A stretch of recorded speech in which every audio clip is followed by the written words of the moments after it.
జై శ్రీకృష్ణ. దిండు కింద ఇనుముతో నిద్రించండి. మన మెదడు విద్యుదయస్కాంత తరంగాలపై పనిచేస్తుంది.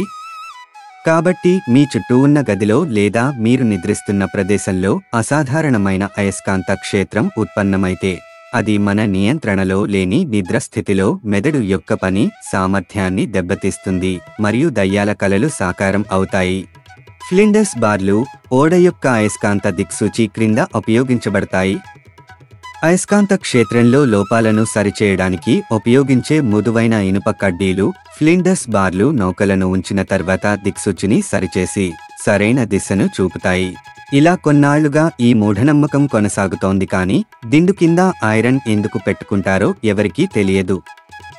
అవును, ప్రజలకు సమస్యకు పరిష్కారం ఉంది, కానీ దాని వెనుక ఉన్న ఖచ్చితమైన కారణం తెలియదు.